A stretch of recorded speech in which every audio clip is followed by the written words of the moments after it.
Buenas noches, mi nombre es Alejandra Muñoz Martínez de la Maestría de Derecho Procesal Penal Acusatorio de la Universidad IEXPO. En este video educativo se entenderán o se darán a conocer cuáles son las audiencias complementarias, utilizando como marco referencial el Código Nacional de Procedimientos Penales. Para ello vamos a comenzar con las medidas de protección contenidas en el artículo 137 del Código Nacional de Procedimientos Penales. Estas medidas de protección van dirigidas a la víctima u ofendido y son impuestas o se solicitan ante el Ministerio Público en la fase de investigación.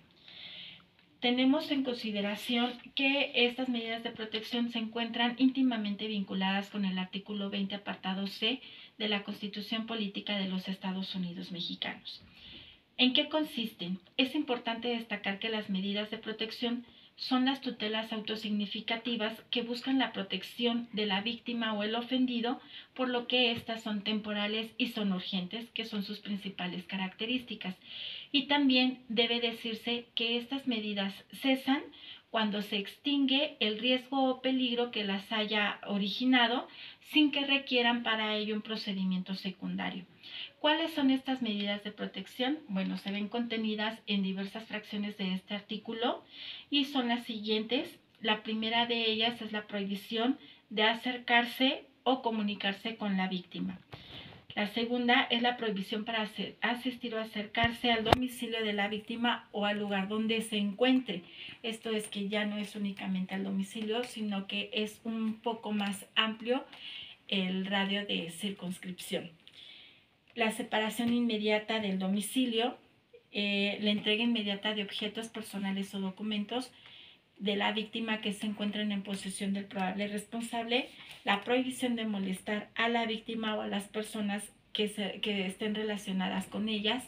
No basta únicamente que sean familiares, sino puede ser con las personas con las que comúnmente conviva la víctima, incluso en su ambiente laboral. La vigilancia del domicilio de la víctima, que existe una protección policial de la víctima y el traslado de la parte ofendida u ofendido a alguno de los albergues o refugios temporales. En el caso de las fracciones 1, 2 y 3 que contempla este artículo referente a la prohibición de acercarse al domicilio, de asistir o acercarse al domicilio de la víctima donde se encuentre y de la separación inmediata del domicilio, son 5 días posteriores a su imposición, deberá celebrarse una audiencia para que el juez de control sea quien las ratifique, modifique o las cancele, porque hay que recordar que estas son temporales y de ahí que sean la necesidad, de acuerdo al bien jurídicamente tutelado, habrá la necesidad de promover por parte del Ministerio Público o por parte del ofendido o su representante esta audiencia ante el juez de control. El incumplimiento, en el caso de la modificación de estas medidas por algunas medidas cautelares, el incumplimiento de las medidas cautelares que sustituyan a las medidas de protección, será que el Ministerio Público imponga unas medidas de apremio también consideradas en la propia ley. Habrá que establecer que los delitos en razón de género se tiene que regir o estar supletoriamente a lo que dice la Ley General de Acceso a las Mujeres a una Vida Libre de Violencia. Ahora bien, el artículo 138 del Código Nacional de Procedimientos Penales nos habla sobre las medidas precautorias. Estas van dirigidas a la aplicación en contra del imputado, mientras las medidas de protección van dirigidas a la ofendida, a la parte ofendida o víctima del delito. Las precautorias se imponen como una carga para el imputado. Estas medidas precautorias se dirigen más que nada a garantizar la reparación del daño como uno de los derechos fundamentales que también tiene la víctima, de acuerdo al artículo 20 constitucional, apartado C. ¿Quiénes pueden solicitarlas ante el juez de control? Bueno, lo puede hacer la víctima, el ofendido o el Ministerio Público. Aunque en tratándose de la figura también reconocida por el Código Nacional de Procedimientos Penales en concatenación con la Ley General de Víctimas, se tiene también la figura del asesor jurídico que no puede dejarse fuera. Entonces pudiese ser o bajo una igualdad ante la ley, el asesor jurídico, desde mi punto de vista, también puede ser un peticionante de estas medidas precautorias. ¿Cuáles son estas medidas? Bueno, las medidas precautorias que maneja este artículo son dos principalmente, que es el embargo de bienes y la movilización de cuentas. Estas medidas precautorias también son susceptibles de ratificarse, modificarse y cancelarse. Obviamente, para esto también existe una solicitud y puede ser por parte del imputado o los terceros interesados, y siempre y cuando el juez cite a las partes o escuchándose el parecer del Ministerio Público, de la víctima o el ofendido. La cancelación de estas medidas precautorias son bajo las siguientes hipótesis. La primera, cuando el imputado garantiza o paga la reparación del daño. La segunda, si se decretan antes de la audiencia inicial y el Ministerio Público no las promueve o no las solicita o no solicita la orden de aprehensión en el término legal establecido en el Código Nacional. Por sentencia absolutoria, por sobreseimiento de la causa o cuando se trate de una sentencia condenatoria pero donde se absuelva del pago de la reparación del daño al imputado. ¿Cuándo se hacen efectivas estas medidas cautelares, providencias precautorias, es cuando existe primero una sentencia condenatoria que ya se haya declarado ejecutoriada. Obviamente se llevarán a cabo a través del procedimiento de embargo y este procedimiento se regirá a través del Código Federal de Procedimientos Civiles. La duración de ambas medidas precautorias es de 60 días naturales, pero puede existir una prórroga contenida y de acuerdo al artículo 138 de hasta 30 días. Pueden también ser, estos se contabilizan a partir de la desaparición de la causa que dio origen a la imposición de la medida.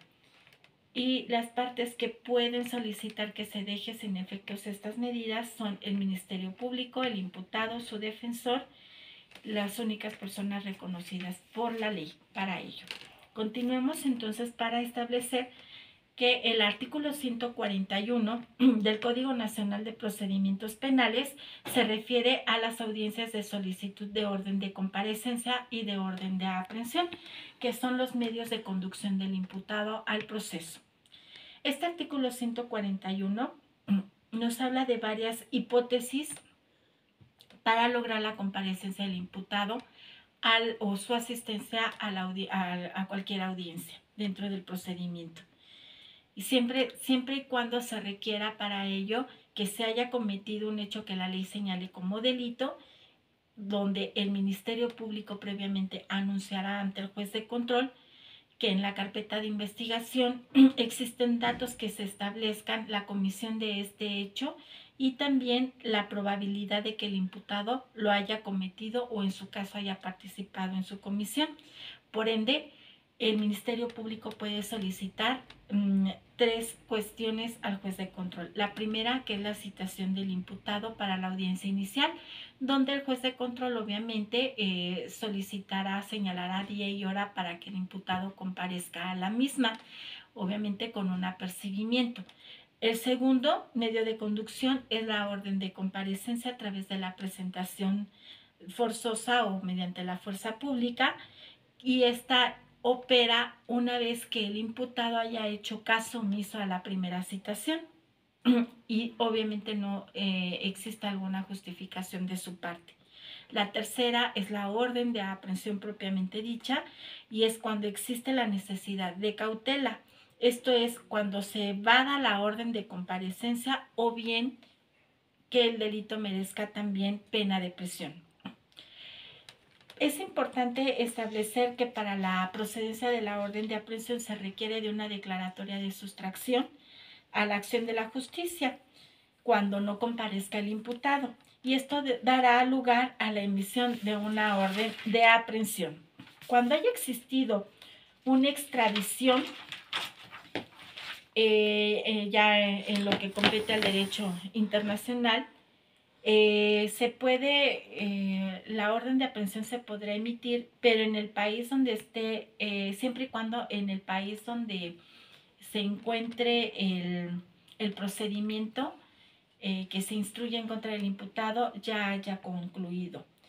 Y también es importante destacar que cuando se incumple una medida cautelar, siempre será estrictamente necesario la orden de aprehensión y en todas ellas será previa solicitud del Ministerio Público.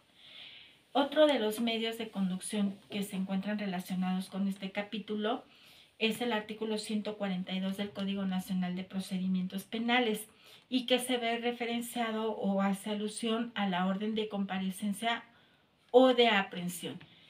Este artículo en específico hace patente la necesidad de que por parte del Ministerio Público se haga una relación de los hechos imputados y que se encuentre sustentada su petición en los registros correspondientes a efecto de cumplir con el artículo 21 de la Constitución Política de los Estados Unidos Mexicanos y además de los artículos 14 y 16 de la misma Carta Magna para sustentar, motivar o fundamentar el acto de molestia que pretende obtener.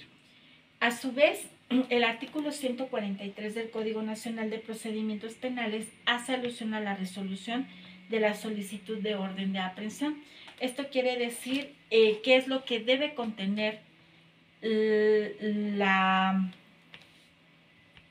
petición o la substanciación de la petición del Ministerio Público. Primero es que dentro de las 24 horas posteriores a la solicitud hecha por el Ministerio Público, será el juez de control, la autoridad competente, la que resolverá en audiencia esta petición y de acuerdo al principio de secrecía, solamente comparecerá a esta audiencia el Ministerio Público. Es importante destacar que el juez de control en esta audiencia puede hacer una clasificación jurídica de los hechos o sobre la participación del imputado, obviamente sin alterar la esencia de los hechos o de la teoría que haya establecido, los hechos que establezca el Ministerio Público, porque obviamente sería ilegal y violaría los principios fundamentales al debido proceso la determinación que se hace y que supla una deficiencia del Ministerio Público. Si los hechos que menciona el Ministerio Público no son constitutivos de delito, obviamente la orden de aprehensión será negada por el juez de control. Ahora bien, otro de los artículos encomendados al análisis es el artículo 282 del Código Nacional de Procedimientos Penales.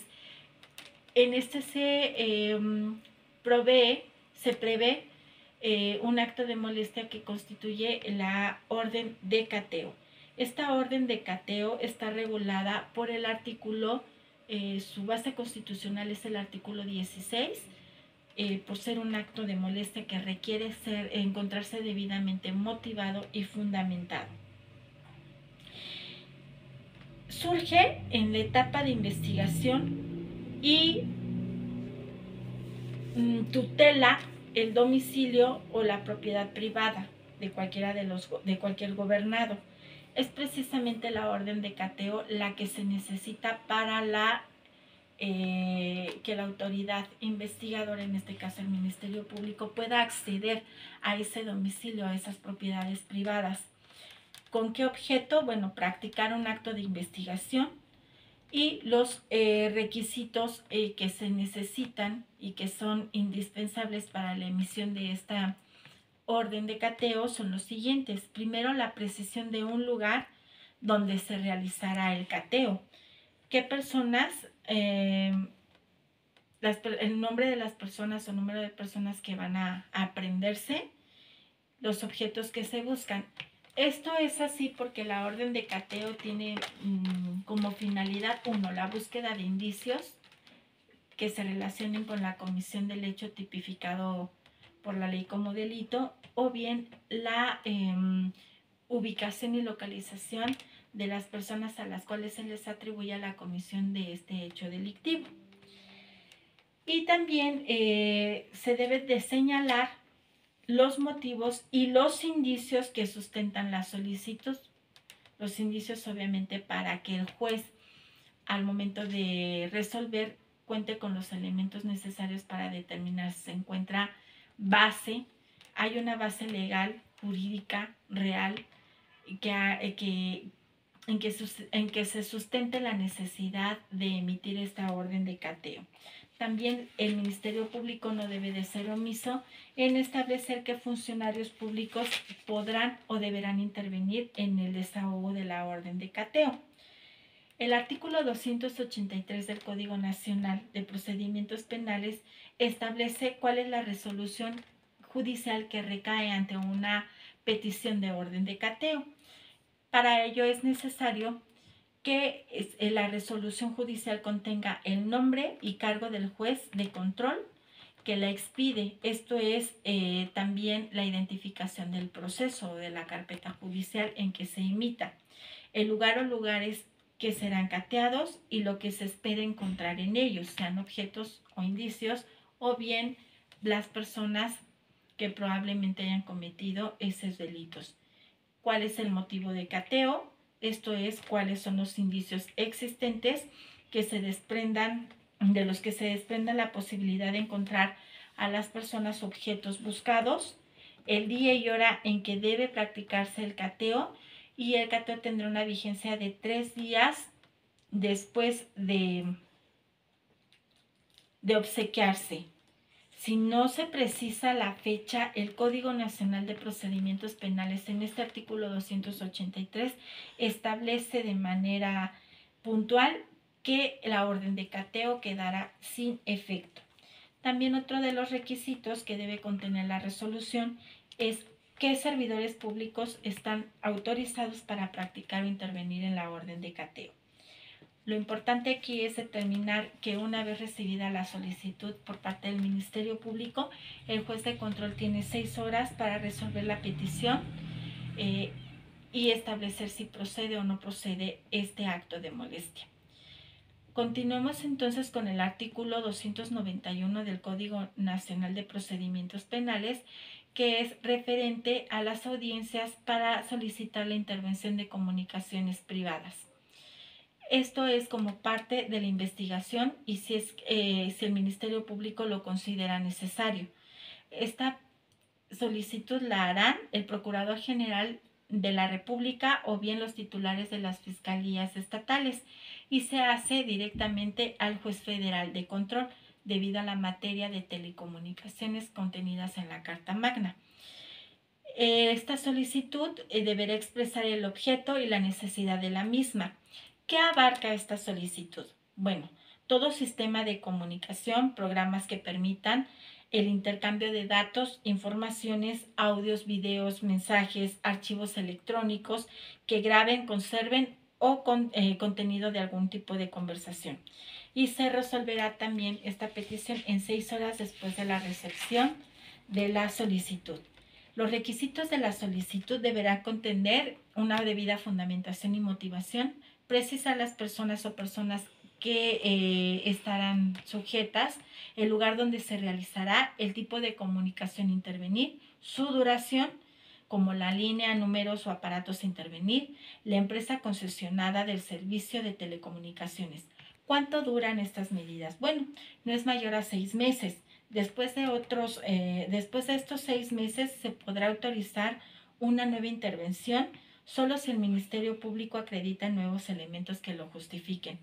El artículo 293 del Código Nacional establece el contenido de la resolución que autoriza esta intervención y qué son las características de la intervención, sus modalidades, sus límites y podrá solicitar la colaboración de instituciones públicas o privadas. A su vez, el artículo 294 establece cuál es el objeto de la intervención de estas comunicaciones. Estas comunicaciones se establece que pueden ser por escritas, orales, por signos, señales o por aparatos electrónicos, mecánicos, inalámbricos o alámbricos.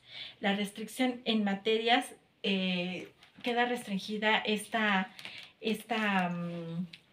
medidas en cuestiones de electoral, civil, mercantil, fiscal, laboral, administrativo y en las comunicaciones que tenga el defensor con el imputado.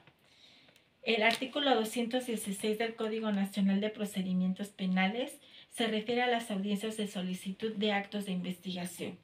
¿Quiénes las solicitan? Bueno, podrán ser el imputado, si compareció o ya fue entrevistado previamente, su defensor, la víctima o el ofendido. Y podrán solicitarlas al Ministerio Público porque se refieren a los actos de investigación que estas partes estimen pertinentes. El Ministerio Público, por tanto, quedará obligado a ordenarlas solo en los actos que sean conducentes. Por consiguiente, su solicitud tiene que estar dotada de pertinencia y la emisión de conducencia.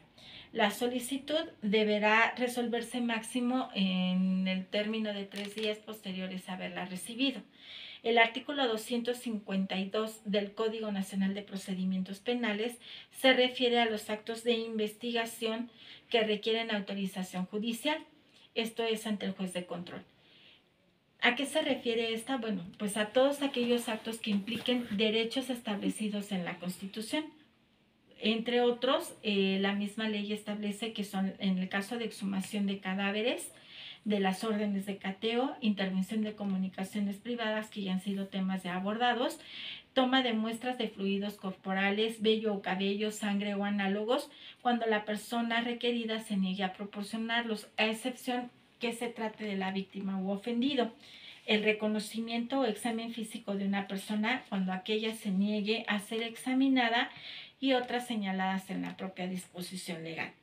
El artículo 258 se refiere a las notificaciones y control judicial. ¿Esto a qué se refiere? Principalmente nos hacen el abordamiento de 3 hipótesis: la abstención de investigar por parte del Ministerio Público, el archivo temporal que haya determinado el Ministerio Público, la aplicación del criterio de oportunidad y el no ejercicio de la acción penal. Deberá notificarse obviamente estas determinaciones a la víctima o ofendido o a su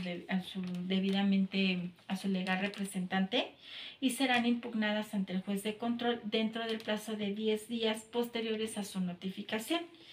Una vez que sean impugnadas por alguna de las partes que ya he mencionado, se tiene que abrir audiencia para decidir en definitiva por parte del juez de control.